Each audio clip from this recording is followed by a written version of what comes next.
back to the Midlife Rebuild. We got a little excited when we first started this, and maybe we're a little premature getting the first one done. I had a lot of stuff going on in life over the last month and a half, 2 months, so we apologize. Our goal is to do this once a week, and so now we're officially starting. This will be our first real podcast. Our first one, we'll call that a practice run. And we're going to go over some of the things that have happened in the last couple weeks, and we're going to share some information. So today we're going to focus on some medications and stuff that I've been taking over the years, and some items and what to know about them. And one of those is primarily we're going to talk a lot about Kratom, a drug that's available over the counter for anyone over 18 years old, and we want to educate you on it because there's not a lot of education out there, and we've learned some valuable hard lessons and some good lessons, and it's going to be a little personal, so it's kind of, I'm a little bit uncomfortable talking too much, but I'm going to do it anyways because I think it's important that we share this stuff so other people in a similar situation has an opportunity to have the education they need to know to make the right decisions for themselves. Yeah. So I'll let you tag off of that. Sure. Well, I'm going to be talking about Kratom or Kratom. It's said both ways. I've heard it both ways from two different perspectives, kind of, because I have the healthcare medical provider perspective, but then I also have the perspective as your wife, and that's a little more personal than just a person in a white coat. Not that many medical providers wear white coats anymore, but we get the point. Yeah, the image anyway. Yeah, I mean, but just because I've been watching things in real time in real life, and that's two very different perspectives. Yeah, for sure. And I mean, I did a little bit of research before I started using it. Yeah. Before I did, and then even during, and some of the stuff I learned was partially accurate, but a little bit misleading because it doesn't give you the full picture. So we're going to talk about that. I guess probably the best thing is just kind of explain. Maybe we should start off with telling people what Kratom is, because a lot of people don't even know. Okay. I mean, I've gone into the doctor's offices and they'll ask me, you know, what medications are you taking? And I'll tell them, I take this many milligrams of Kratom. And they'll look at me like, what's that? Right. Well, you're a medical professional. Why don't you not know? You should know. Yeah. It's becoming way more known for sure over the last few years. So what is Kratom? Kratom is a leaf that grows on a tree. And Southeast Asia. Yeah, Southeast Asia is where it's primarily. In fact, the history of it, some of the stuff I learned in the past by watching the Joe Rogan podcast, and there's been other ones I've watched as well. It was actually used primarily from a lot of the miners and laborers in Southeast Asia. They would just literally pick the leaf off the tree and chew on it, almost like if you were, putting a chew in. But they would actually chew it and then hold it in their lip. And anyways, that's kind of where it started out. And what it is it's an opiate. Well, it works with your opiate receivers. It's not actually, I guess, an opiate, but opiate receptors. It's an opiate receptors, yeah. Mm-hmm. So, and the reason I started taking it in the first place is back in 2017, I had to have an emergency neck surgery. They had to fuse the joints between C5, C6, and C7. And as you can imagine, that was pretty painful. And when you get out of the hospital, they prescribe you, pain medication, which I took. And it's not the first time I ever had pain medication, but it's definitely the longest I had it. Mm-hmm. I've had other surgeries where I had it for like a few days, but this was, 30 days of taking it every day. And it was really hard to get off of because I had withdrawal symptoms, and also like my neck still hurt. So I didn't want to stop taking it for multiple reasons, but so they switched me over to a synthetic opiate from Oxycontin to Tramadol. And Tramadol was supposed to be less addictive and less side effects, but it actually was horrible. It affected me mentally like instantly. I don't even think I was taking it for 2 or 3 days, and I just was like, it was bad. Like, I felt like the whole world hated me and nothing was right. I think we talked about that in our first podcast, maybe a little. I think we kind of skimmed over it. So anyways, I was looking for an alternative to taking that because I got off of it, but I was still uncomfortable. I still had back pain, and I still have back pain. I have a pretty bad back. I have issues all the way down my spine actually, but that's not part of the conversation. I was looking for a solution to help me not experience as much discomfort as I was experiencing, so I could get through the day and do my normal things, take the kids to play basketball or go fishing or just all the things you do when you're uncomfortable and in pain, it's uncomfortable. So anyways, I learned about the stuff called Kratom. It's all natural, it's supposed to be, there's no additives or chemicals. It's just a natural leaf. The podcast I watched with Joe Rogan, the guy he was interviewing, had made the point that with this version of Kratom, and I say version because we're going to get into that too. There's other versions now, but the original just dried up leaf ground into a powder. The claim that was made was you can't overdose on it. Like, you could take as much as you want. You might feel stupid and weird, and you will. It'll make you high if you take a lot of it, but it won't kill you. And so that was something I learned. I was like, okay, so it's probably pretty safe. Anyways, long story short, I started taking it. I had 500 milligram capsules, and I started off by taking 4 of those, which from what I could see online was actually considered a very low dose, but I was brand new to it, so I didn't know. And 4 was fine. It did the job. It made me feel loose and comfortable. It didn't really get me high, but it maybe made me a little bit, I guess, extra relaxed. Like, maybe if you could picture, if you're someone who drinks, if you have 1 drink, you kind of know you had 1, but if you have 2 or 3, you're kind of a little bit more relaxed. You don't lose your mind. You're not like outside of yourself, but you just feel relaxed. So anyways, I started off doing that, and then with anything you take, your body gets a tolerance to it, and then it went to 6 of the pills, and then it went. Did you take it just once a day? Yeah. Well, I took it once in the morning, and then in the evening, if I wasn't feeling good, I would take it, but it was hit and miss. I didn't take it every day. I took it twice a day, multiple times, but sure, not regularly. Okay.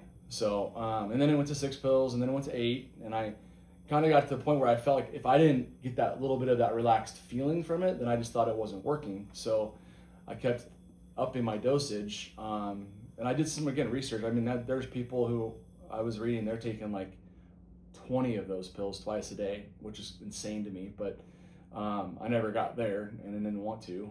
Anyways, long story short, one day I didn't have very many left, and I only had 4 left in there, and I'd been taking at that point 8 and maybe even 10 sometimes. And I only had 4. I'm like, well, I guess I'll take these and I'll get more later, because it's the morning. Well, I took them, and I didn't have that like extra relaxed feeling, but I also noticed that my joints, my back wasn't hurting as much either. Like, it was kind of so I realized I didn't need to take that big dose for it to work, and I didn't need to feel it to make it work. So I started taking a lot lower dose of it, the 4 pills. Sometimes I'd take 6 if it was bad, but that's pretty much where I limited myself out for the next few years, many years, because I took Kratom for about 8 years total. And then I guess I want to get into the next step, but so before we switch over to talking about the other version of Kratom, so during that period of time, what was your experience with me taking it? What did you notice as positive and or negative? Well,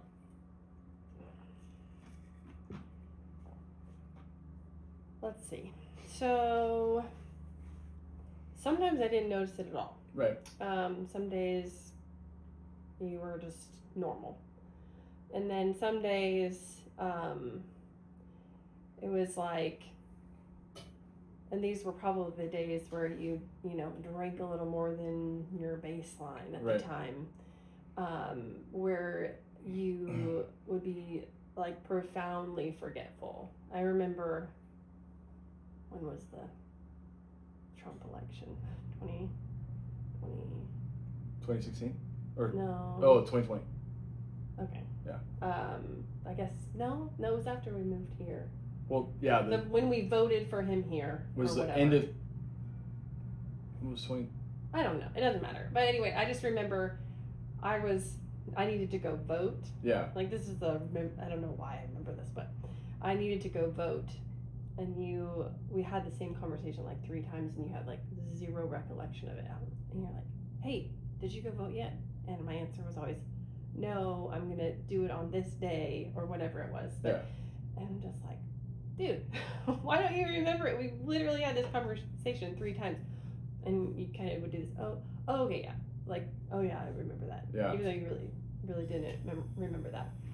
And that's the hard part about it, because you just don't know how it's affecting you. And I think for you, if you'd drank alcohol, or if you'd not got enough sleep, Yeah. or if you hadn't eaten a lot, that was one thing I really noticed, that if you hadn't eaten a lot, that it really affected you, like it hit you harder. Yeah, if I didn't eat normal, like some days I wouldn't eat a whole bunch. And so I'll just talk from a medical for just a little bit. The things, like from a medical perspective, mentally, physically, things that taking Kratom can do. So at lower amounts, like psychologically, it can make people feel more like energy, or alertness, like you've had caffeine or nicotine. Right. It can make you feel more social, or have better focus, that sort of thing, which I feel like you did experience those things. Yeah, I know for sure. For sure.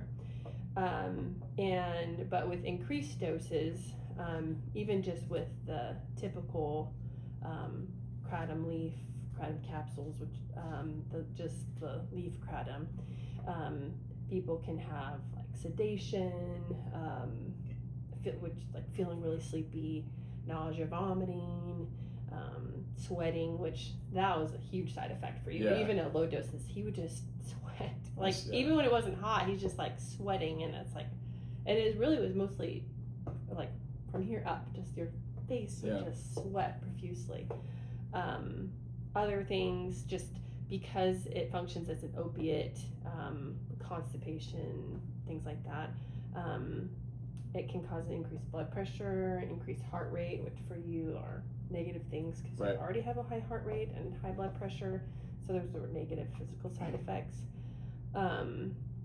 But kratom, especially when it's combined with alcohol or other opiates, or like antidepressants, or benzodiazepines, like things that people take for anxiety, it can really depress your central nervous system, which can be really dangerous, which even with the traditional kratom leaf, if you hear about bad outcomes with it, which there are bad outcomes with it, it's usually because someone's combined that traditional kratom leaf with another drug. Right.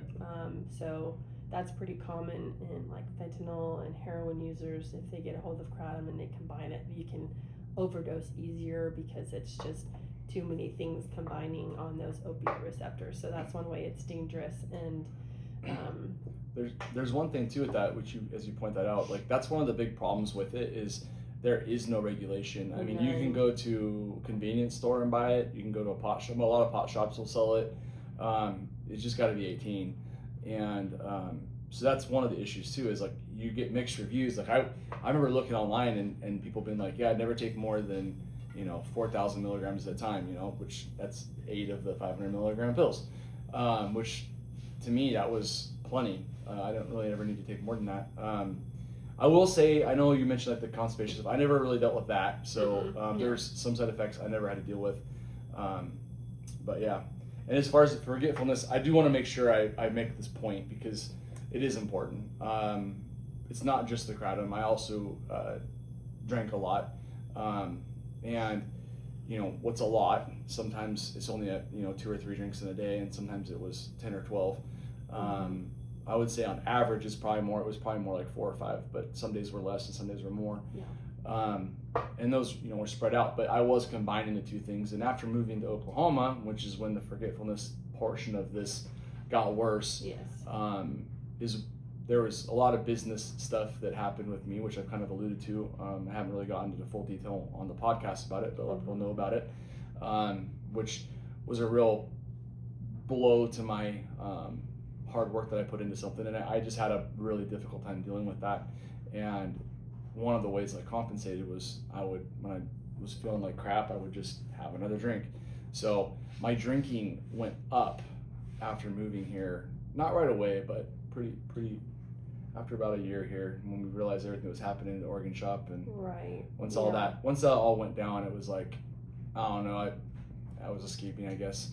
But You were coping. I was trying to coping. get by. Yeah, I was coping, and it was a negative. I mean, I thought it was working, so I kept doing it. But ultimately, if you look back, hindsight's always 20/20. I definitely know that it wasn't working. So, well, and that moves. So, I want to make sure we get into the other portion, but I don't want to leave anything off that we're talking about. The traditional, because I know a lot of people out there know about this and have tried it and or are curious about it. One thing Karen mentioned is the forgetfulness, and then also like low dosage, it can give you that boost that like caffeine would, and that's true, and it did do that at first. For the first couple of years, it was serving that way, but I think the prolonged use, it slowly, whatever it's doing inside your head over time, your body isn't compensating, so you end up, the opposite happens. Yes. Where you slowly become somebody who doesn't want to do anything. You kind of are lethargic, like, I don't want to get up, I don't want to do that. And it's like an actual physical thing. Like there are times where I literally felt like there were chains on my shoulders strapping me to the chair. Like getting up was just way too much. And I'd heard about that from a podcaster. I was watching there's a couple that they do like reaction videos and they talk about political stuff. And in one of the episodes, the husband had mentioned that he'd been off of Kratom for a couple of years and how terrible it was for him because it made him, lethargic and like no emotion. At this point in time, as I was taking it, I wasn't having that. I was the opposite. I'm like, this guy must have been taking too much, or he must have been taking the wrong one, because that's not the experience I'm having. And I didn't even realize that I was having that experience at first until recently, where I'm like, I think actually the Kratom is part of why I'm feeling like I don't want to go do anything, Yeah, prolonged usage has increased risk of like depression. I mean, that's kind of what depression is. Like, I don't want to get out of bed. I don't want to do anything. I have all these responsibilities, but. Well, and we did. I just think back to like when we were in Oregon, we were building a house. We were building the house. Like I was out putting the septic system in and then doing the drain field and we were doing all that work and running a business and homeschooling our children because it was during COVID, and my wife was working full time, and we were living in a trailer slash little cabin that I built on this 40 acres we were improving.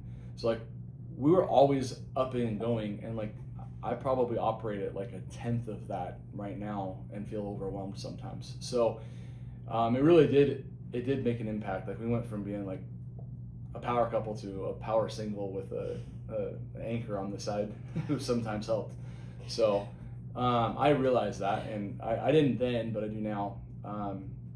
So I do want to share the progression, but I want to make sure you're getting an opportunity to point out any medical details or anything that you want to point out before we move over to the other stuff. I think we talked about the mental health side effects, the physical side effects. So, I think we can probably move on and talk about the other stuff. The other stuff. So, Kratom, the plant, Before you go there, I want to explain something really fast. Then I want her to go into full detail of the description of the drug.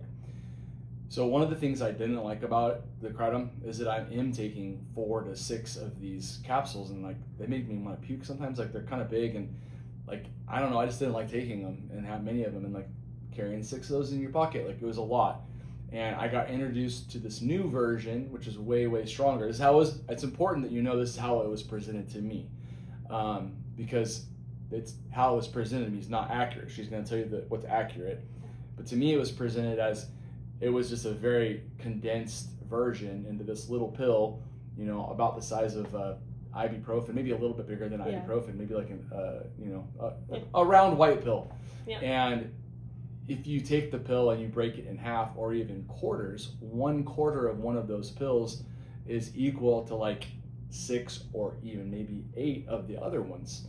And I was like, wow, I can take this tiny little, and they're flavored and chewable. So like you literally like they come in. It feels like I'm taking a mint is what it feels like. They come in shiny, sparkly packaging too. Yeah, and it's like it feels like I'm just chewing on a mint. So like really easy to take, really, and it works instantly. Like with the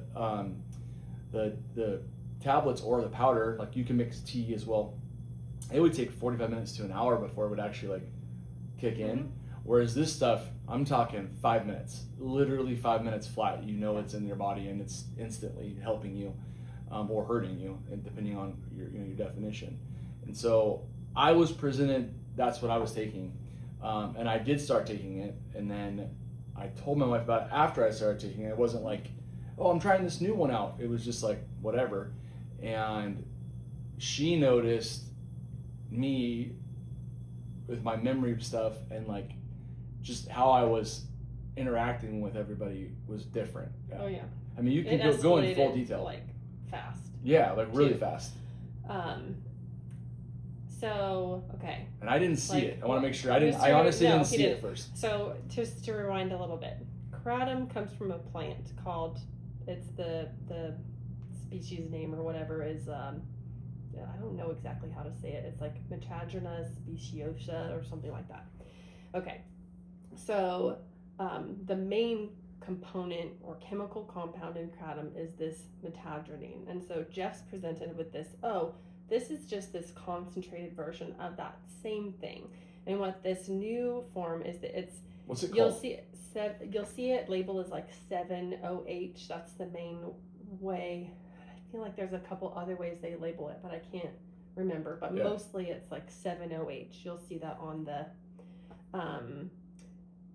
which that's the 7. It's 7-hydroxymitragynine, and like what's important to know is that that chemical compound doesn't even exist in the actual plant except for in like scant amounts. I mean, this is like a fully synthetic lab-made chemical compound that's literally an opiate just as strong as like oxycodone or fentanyl. I think because I would say it's as strong, because when I took when I got my Oxycontin prescription, they gave me those like 15 milligram little pills, and those pills. Well, they were 5. The ones I got were the blue 15 ones. Oh, well, whatever. Regardless, doesn't matter. But the size of it, I would have had to get the same effect from the oxycodone that you get from one of those. Yeah. I mean, it's more like fentanyl. Like it's so strong. It's so strong. So he's taking this, and the reason he started taking it was because, well, the first time you took it was your shoulder was bothering you, and you were at the boy's birthday party. Yep. Basically. That and stuff. It was like an accident. He went and he got us lunch, and there happened to be like a vape shop or whatever like nearby, and so he went and got this kratom stuff. Well, he didn't. Well, first off, he can't see, so he didn't read the fine print. So he's thinking, I just, my normal kratom, I take like 6 or 8 capsules. I'm going to take 2 of these concentrated pills. And I'm like inside waiting for him to come back in. We're at this like trampoline. Well, and I want to make a point. So at this point, I hadn't taken any kratom. I'd kind of gotten off of it for a few weeks, maybe even a month at that point. I can't remember how long it'd been. Yeah, that was that. Yeah, you hadn't taken it in quit. 2 months. I'd quit taking it for like 2 months. And what happened is we're going to our boy's birthday at trampoline park, and like my shoulder's killing me. My back's also always sore, but they wanted me to go play with them, and I couldn't. Like it was hurting. And so when I went to get lunch, I'm like, you know what? If I take they have kratom there, I'll just go in there. And I went in and I asked for kratom. This person didn't present it to me differently. I didn't know anything at this point. I just said, hey, do you guys carry kratom? And the guy's like, oh yeah, here's these. And it was like 4 tablets in this little box, and I'm like, oh, okay. And so those are different than I'm used to taking, but it's still kratom. So I'm used to taking 4 or 6. They didn't tell him take less. No one did. And I didn't have my readers on, and anyways, stupid mistake. And also, they take a long time to kick in, so I'm buying these sandwiches, or not sandwiches, burritos at Chipotle, and I'm only like a mile and a half from where we're going. So as I'm driving back, I chew 2 of these things and wash them down, and I wasn't even. It was like less than 5 minutes, and I'm parked, and as I'm parking, as I'm parking, I start to feel it, like whoa, it feels like warm. I'll tell you the best way I can describe it is, if you remember back when I had that migraine for like 3 days. And they gave you IV fentanyl. They gave me IV fentanyl in the ER. Yeah. Like the way that hit me on the IV fentanyl is how this hit me, but maybe even a little bit harder. Like I was like, holy crap. And so I actually text Karen, and then that's where So now I'm coming into the story where she was at. She was inside. I came out to the car, and he didn't say anything to me at this point in time. But one of the things that opiates do is like they kind of dry out your mouth. Yeah. And so he's totally off, and I'm like, why does your voice sound so hoarse? Because Kratom always makes his voice hoarse. It's like a tell. And being a medical provider, I observe and assess everything. It's kind of it's an illness. It's what makes me good at my job. But it's probably really irritating as a spouse to be assessed all the time. Oh, stop it. Yeah, it is. I don't mean to do it. Sometimes, but no, I mostly. But anyway, I'm like, why is your voice hoarse? And then he shows me this packaging. Well, I took 2 of these Kratom pills. So then I look at them and I'm like, babe, it says you're supposed to take 1/4 to 1/2 of one of them. So he took 8 times. 8 times the amount that he was supposed to, and he was messed up. He literally looked high. Oh, it was. Like constricted pupils, sweating. He threw up after a while. Well, I tried to throw up too, and then I couldn't help it. It was bad. I had to drive home. Anyway, and he's just trying to make it through at this point, the kid's birthday party, when he's like, I mean, I could have probably given him Narcan, which is which is like the reversal for opioids, and although it doesn't work that well for Kratom, but that I've heard. Obviously, we never tried it, but anyway, so it was the first time you took it, and so that was kind of an accident. Right. And then I think we threw the rest of those away. I don't really remember. I think so. I threw them away there, I think. And then there was nothing for a little while, and then your back went out. Yeah. It was like 6 weeks of back pain. Oh, it was so bad. Back was killing me. And so you went and got some more of it, and that's kind of, and then it just escalated. Like he got a certain strength of them, and then there was an even higher strength, even more concentrated tablet form. And I got the higher ones because I was like, oh, I'll break them up into 8s, and they'll last even longer. But the problem with this, even when you break them up in quarters, what's so important for anyone out there that's thinking about this is they can't dictate in the pill where all the potent part goes. Yes. Because there are times I would take 1/4 of one and I would barely notice it. And then there are times I took 1/4 of one and I was like, holy crap, what is going on? Mm-hmm. So it just wasn't very consistent. And I knew that part was an issue pretty quick. Yeah. But my back was like, it was bad, really bad. Yeah, his back felt amazing with this super strong opiate. Yeah, I felt a lot better when I took it, but yeah, that's kind of what got it going. So he starts using this higher concentrated one. The older boys were at church camp. I remember this, and it was just he was just at home with Wyatt, and he was taking this stronger, and he was like, I mean, I think you slept half the day. I mean, Wyatt would come and tell me that you took like 2 naps or whatever, and he would throw up, like it made you sick to your stomach, which opiates can do that to a lot of people. Sweating, profusely sweating, to the point where we're at baseball practice, and other like moms were like, is Jeff okay? He's sweating so much. I'm like, yeah, he's fine. Like, he's just a sweater. I do sweat a lot. But this was like next level sweating. But like literally classic signs of somebody that abuses opiates is what he looked like. I mean, he would nod off sitting in the chair, like memory like amnesia, just forgetting things he did. The weirdest one was I had asked you to do laundry while I was at work, and I got home to switch the laundry load over. This is the part where I said it's really personal and a little bit embarrassing. It is, but it just goes to show you, and it's important because it shows you how out of your functioning mind that you can be, and it's important. Like, nothing unsafe happened, praise God, but he put the entire laundry detergent, Costco size, mind you, bottle into the washing machine. I didn't pour it in there. I set it in the bowl. Just put it in there like it's gonna magically like it was a Tide Pod. Clean the laundry. So I get home and I'm like, okay, well, he didn't switch it to the dryer. I'll do that. I open up and there's the laundry detergent bottle in there, and I'm like, for the love, like, what is going on? And there was other, like, he started mowing the lawn, and forgot he started mowing the lawn. He ran over like a dog toy. Anyway, just stuff. And then, so we had this conversation about it, and I'm like, you need to stop taking this stronger version of it. And this is where it gets personal too, because when he was literally acting like an addict. I mean, really. And well, the problem is I heard you saying like you're reacting differently, yeah, but I honestly didn't. He didn't know. I didn't see it. Like, I just felt like you don't understand. My back is killing me, and you're trying to tell me I shouldn't. I mean, I've been taking this for 8 years. Like, why is it different now? And the thing is, it was different, and and I honestly didn't see it. I really didn't until, I looked back at it. Once he was clear-headed, and I would tell him the things that he did. Like, he doesn't remember doing them, but he obviously trusts me that I'm not just like making up these random things that he did. But once he was clear-headed, but that was the other thing, was that the hiding, things and stuff, which is not.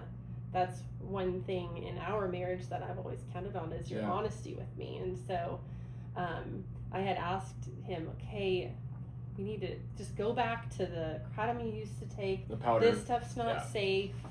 And so he made an act of throwing it away and purchased the other stuff. And I'm like, okay, but he hadn't actually stopped taking it. What happened is I was going to throw it away, and there were literally 3 pills left. And I was like, dude. Which is 12 doses, mind you. Yeah, exactly. But my point was like, I'm going to throw this away, and like. Well, it's like $65 for a little thing. Was it? Yeah, the big one, like, yeah. Yeah, it was like so it's expensive, and like, I'm just like, I just didn't see it, so I figured, I have the powder. Let me just finish these out, and then I'll switch back over to the powder. Exactly. No, I felt like she's got to be overreacting, and so then I just took the leftover 3 pills and I broke them into quarters and I put them in my drawer, figuring I'll just can reach in there and grab one when I need it. Because a lot of times, sometimes at night, I'll wake up at like 2 or 3 in the morning, back just really tight. I'll get up and stretch a little bit. This has been going on for 15 years. This isn't new. And it would be easy to just take one of those and my back stopped hurting within 5 minutes and I'm back to sleep. So, but yeah, so that's kind of what happened. And she'd known that I did it. She didn't tell me. She'd found them, and so she waited for me to open them up in front or access it. Well, what happened was, like, I found them, and we were having family over for dinner that night, and so I was like, this is not the time or a place to address this issue. And then the following morning, like, I just hear him reaching over into his drawer. I literally smacked him. I don't know if you remember that. Oh, I remember. Smacked him. And then we fought about it, and it was very unpleasant, because we really don't fight. Yeah, it's but honestly, we've been together 18 years, and I think we probably had like real arguments, like maybe 3 or 4 times. Yeah, that was one of them. It was a big one. It was a big one because, like, I mean, he was hiding something from me.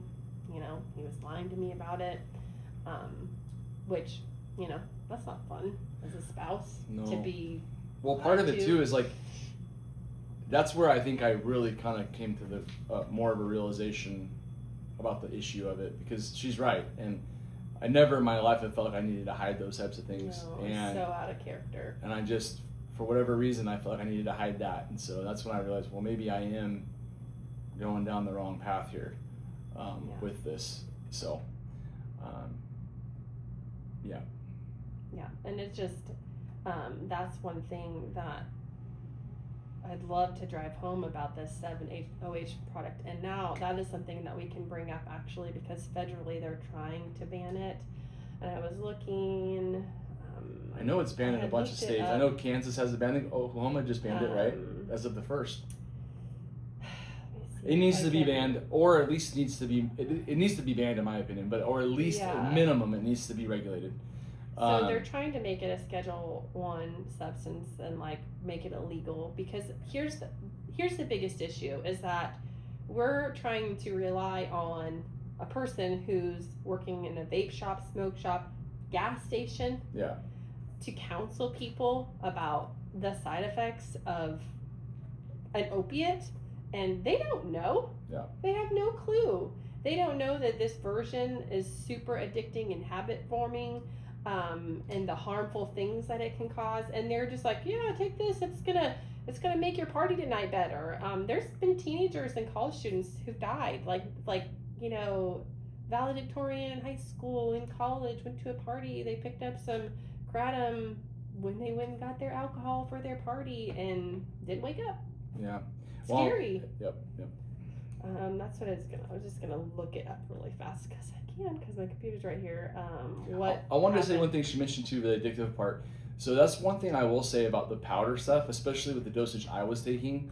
I didn't really have withdrawal symptoms from it. So I did a little bit the first time, and then I had more withdrawal symptoms from this stuff.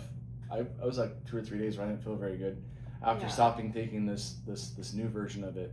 But before that, with just the powder stuff, that's if I'd make myself a cup of tea, or I would just mix it and drink it, or I'd take the capsules. And like, I didn't have really withdrawals from that. In fact, we're gonna get I just didn't have like nasty withdrawals. The withdrawals from the Oxycontin or Codone or Oxycontin that I had from my neck surgery was way worse. Well, and even Tramadol you withdraw. Oh yeah. Like, even though you were taking excuse me, a super low dose. Like, yeah. Horrible. Yeah. Body aches, joint aches. It was bad. So that was one thing I would say is I didn't have that. I didn't feel like I had to have it. Like, I don't know. I took it, but I don't know. I all I can do is compare it to like getting off of Oxy, and it was way easier to get off than the Oxycontin was. Yeah. The 7-OH stuff though, when you stopped taking that. Yeah, that was different.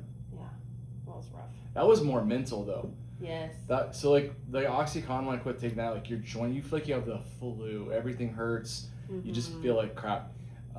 When I stopped taking the the MO7 or 7-OH, when I stopped taking that, it was like mental. Like I just was like extra depressed. I don't know how else to describe it. Just extra depressed. Very lethargic. Didn't want to do anything. Everything annoyed the crap out of me. Like stupid little things that should be blowing off you just shouldn't even consider. In fact, like we stayed away for a few days because he didn't want to be around anybody, which isn't normal for him. He loves his family. Yeah. And he loves me. I do. It's true. Forever and ever. Okay, so I found it so July 1st, so just a little over a month ago, the U.S. Drug Enforcement Administration, or DEA, put out basically 2 notices about 7-OH, and then there's a couple other synthetic derivatives. There's 3 of them. So there's 7-OH. You'll see them labeled as MP, MGM16, MGM15. I don't know if you took any of this. I honestly don't know what, like, packaging wise. So, yeah. But they basically, the botanical kratom, like the unenhanced kratom, they didn't ban that, but the 7-OH ones, they have made schedule drug, and looks like the scheduling order becomes effective as of this month, so August 5th, 2026. So like they put out a notice that it was happening, and even I feel like when you went to the store, like the gas station or whatever, like a few weeks ago, they're like, yeah, this is all going away, or whatever, something like that. And then states specifically, some states have banned it completely, where you can't even get the kratom leaf at all. Right. They just decided. I just read actually, like Maryland did that recently. I think like within the last week, like just banned it completely. And I don't necessarily think that's the answer. But also, in general, from just my way of thinking in the world is like, we need to make sure we're educating people, but we're also all adults and human beings, and whatever mistakes we want to make, those are ours to make. They don't have to have people tell us what we can and can't do. But I do feel like with something like this that can get into the hands of kids pretty easily, it needs to be regulated. It doesn't, and this stuff that's, you know, as powerful as fentanyl, like, yeah, if it's that strong, like someone can accidentally overdose on it, Yeah. then that should be illegal or highly, highly, highly regulated.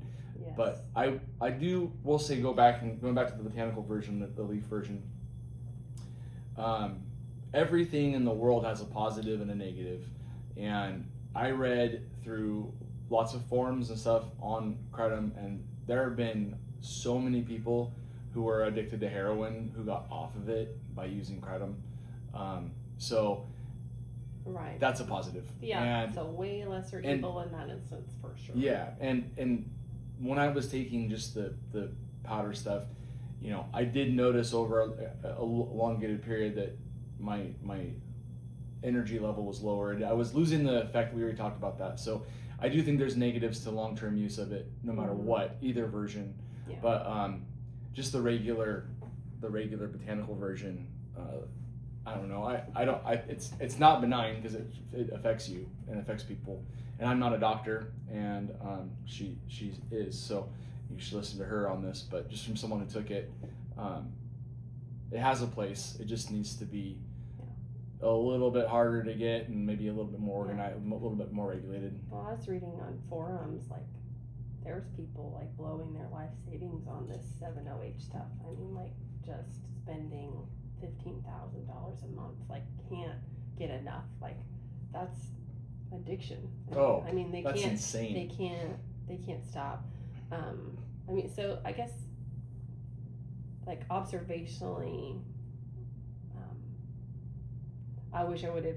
I don't know. I wish I would have taken it more seriously earlier. Like, I guess maybe we could have prevented some of what happened from happening. I don't know. Yeah. Or it happened the way it had to happen. I really don't know. It's all in God's plan. Like, whatever it is, we gotta. You just gotta, like, if you have a spouse or somebody or child, God forbid, that's using Kratom, like, it's not just focusing so much on, you know, how much they're taking. It's, are they needing more and more? Are they hiding how much they're using? And do they need to take it? If you're taking it to get high, then you're taking it for the wrong reason. Right. That's the part that annoys me, is like, because as I said, made the comment, like, I think it has a place. I do think it has a place, but the place isn't a 18-year-old who can't drink, so they go and buy this and go to a party all jacked up. Because if you take a lot of it, even the botanical stuff, I mean, if I was to take like 14 or 15 or 16 pills, I would be very high. Like, it would make me high, like, oh, what's up? I'm relaxed, high. Like, it does. It will do that to you. I'm not saying that to encourage anyone out there who's looking for a high. Don't do it. That's one of my concerns for even saying that part of this, because I know there are people that will do that, but just don't. It's just not worth it. But I do think, like, when I hear the stories about people who've gotten off of, you know, prescription opiates or heroin, like, I would much rather someone who is dead set on they're gonna get high somehow. I would much prefer them to go get this like, not the new stuff, but the botanical Kratom, over heroin, or, you know, an illegal drug, or like potentially a fentanyl laced pill. Like, I feel like at least if you're buying it from a store, it's packaged, there's a company attached to it, so there's going to be a little bit of recourse, versus some drug dealer that's just lacing pills. Like, that's a good use for it, I guess. But there's positive and negatives, and I don't think anyone, if you're having to take a drug to feel normal, it's probably a problem. Yeah. But on the flip side, I mean, again, I want to make sure we're being as honest as possible. On the flip side, you know, there are prescription drugs that you have to take to be normal. Yeah. And so what's the differentiation between an over-the-counter thing like this or that? And I don't know. I think you could get in a lot of gray areas to make that argument one way or the other. And for sure. So ultimately, and this is, we'll do another podcast where we're gonna dig into a story that happened, which was the precipice of everything over the last few weeks. Mm-hmm. But I'm not gonna do that today because I think that needs to be its own podcast. It does. And also, I'm really not quite comfortable yet sharing all the details. I'm getting there, but it was pretty embarrassing. And I live in a small town, and I know a lot of the people in my small town are gonna watch this, and so. It's a challenge. Like if I lived in Portland or like where we grew up, like I'm not gonna worry about it because like a little bit more like a grain of sand. Yeah, I'm gonna be a grain. But here, like I mean, even after our first podcast, I've had more than a handful of people come up to me and be like, "Hey, when are you gonna do the next podcast?" And like, "Oh, well, we're dealing with this and this and this other thing, which we're gonna talk about." And it does relate to the kratom, but we're gonna save it for the next one, I think, or maybe even a couple down, because I also want to make sure that while we're doing this, and this is an important topic, I want to talk also about the midlife rebuild, which you know, part of that's getting rid of some of these negatives and addressing them, and then part of addressing them is airing out our dirty laundry, which we're doing right now. I will say I haven't had any alcohol or kratom or anything for almost 2 weeks, and it really hasn't been a big of a problem. But we'll, and my goal is not to take that ever again. So that's the objective. I feel like I've had my husband back for 2 weeks, which has been pretty nice. Yeah, I can definitely notice a big difference. Yeah, for sure. Yeah. Like night and day, really. Yeah. I keep thanking God. Thank you for giving me my husband back, and then like follow up. Please let me keep him. Well, I don't want to go anywhere. And I feel bad about it too. Like I was trying to deal with the pain and the discomfort, and I was trying to actually be present. That's the you were hard trying part. to deal with physical pain and mental pain. A lot of emotional pain. Yeah. Like a lot. Honestly, you were in a lot of back pain a couple months ago, but the recent it was emotional pain that you were dealing with, which that's so hard. Yeah. It's so much harder. Emotional pain. Yeah. Than physical pain. So. Physical pain, you know, if I bend over, it's gonna hurt. Yeah. Emotional pain is you can just have a random memory pop in your head, or just a random thought of whatever the negative thing is, and just you got to pull yourself back out of it over and over and over and over again.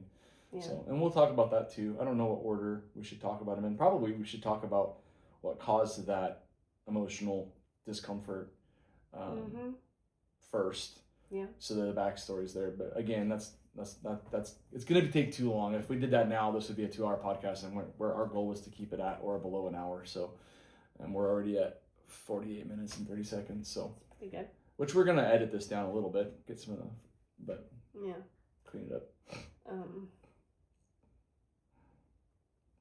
I'm not sure what else to say really today. I just we've been through some really rocky stuff in the last month. Yeah. But I will say that the biggest thing that I feel like I've learned and relearned is that our God's a big, big, big God, and He can redeem anything. Yep. So that's that was a big take home for me. This is where I want to. I'll just say it. And we can talk more in depth. We're going to talk more in depth about it when we talk about the other thing. But I will say that a moment happened for me through a precipice of what would be a disastrous situation, where I just had an epiphany, I guess. But like the kind that makes your hairs on your arms stand up just as you're thinking. And the biggest thing, I'll just say this part. One of the things that someone said to me over the last couple of weeks about the topic that we'll get into later was, instead of forgetting about bad things that happen to you or just ignoring them or like, well, you're just going to have to get over it, instead of that, they said, well, maybe you just need to change the way you think about it. And so reconstructing the way you look at things can make an enormous difference on how you handle them. And so I can't wait to get into that topic. But again, it's going to be the perspective. And with that, God, I feel like God spoke to me because there were words in my head that I didn't put there. At least I didn't consciously put them there. Yeah. And so I'm excited to talk about that because that's really the exciting part. But first, we want to make sure. This was actually, we talked about, we just really want to make sure everyone's really well educated on what this drug is because there's not a lot of information out there about it. And so that was like the primary goal of today's podcast. Yep. And I just would highly recommend researching. Don't take the medical advice of a gas station worker or a vape shop worker. Or a pothead or a pot smoker, yeah. Avoid these stronger strains. Because the thing is 7-OH isn't the end, okay? They will make other synthetics and try and sneak them in. When you see stuff in shiny packaging, they're gearing it towards young kids. Like, oh, I see this sparkly thing with strawberries on it, you know, like it comes in little shots, it comes in little chewable flavored tablets. When you see something like that and it's being geared to something, it's not a positive industry that's trying to help you. Right. In my opinion, it's an industry that's trying to make addicts, which is the same thing that the alcohol industry has been doing for forever. It's tobacco industry. Tobacco. It's not. Just stay away from it. If you're going to take it for medicinal purposes, make sure it's just the botanical. It's only the botanical version. Do it safely. Make sure you have someone that can hold you accountable because even the botanical is habit forming and you will need more eventually if you take it for long periods of time. So especially if you're chasing the high or if you're chasing the way it makes you feel outside of just getting rid of pain. Because you don't need to have the high for it to work for pain. You don't. Yeah. I know this for a fact because I've done it both ways.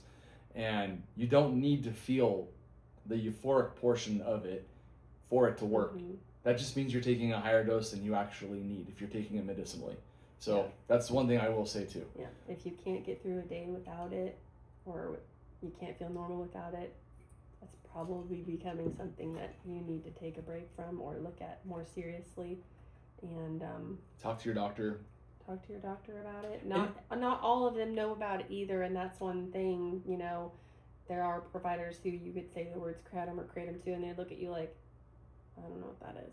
So dude, I had it happen. I mean, again, we're gonna get into this in more detail. We'll just say that there was a doctor's office involved and people who are very well versed in addiction. With where I was dealing with what I had to deal with last couple weeks ago. And there were doctors who deal with addiction and deal with drugs and drug addicts that didn't know what it was. I mean, like, of all the people that should know what it is, it should be those people.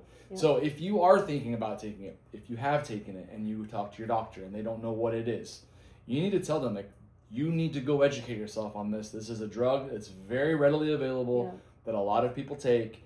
And you should know about it, so go educate yourself. So tell your doctor that, because they should know about it. Like, honestly, they should. I know it's not in their journal. It's not, the FDA hasn't, messed with it, so, like, they're not dealing with it. But, so that, you just need to tell them, like, go look into this, educate yourself, because you're going to run into, every medical provider is going to run into somebody who uses it at some point, I feel like, if they have more than 5 patients. Like, it's going to happen. It is going to happen. And I feel like, some of the like bigger city rehab facilities, like they're more well versed in it, but just from talking to people, like there's certain facilities that they can't even handle taking somebody that has a kratom addiction. Like they can't do it. You have to go somewhere else. Really? For that. So I know that. Yeah. So all right. Well, I would encourage anyone who is watching this, please, especially if you have any questions on this. Ask away in the comments for sure. You have at your disposal right now, you have someone who has 8 years of experience taking it from botanical to the high dose stuff and everywhere in between, the good, the bad, and the ugly, because all 3 of those things are a part of my story. And then you have a medical professional who got to see it firsthand. Like there's medical studies that won't get as much information as she got over the last 8 years. And no judgment. I mean, we learned things the hard way. Yeah. And we're trying to help you not learn things the hard way. That's the whole point of this. So whoever's out there watching this, if you have questions, please ask us.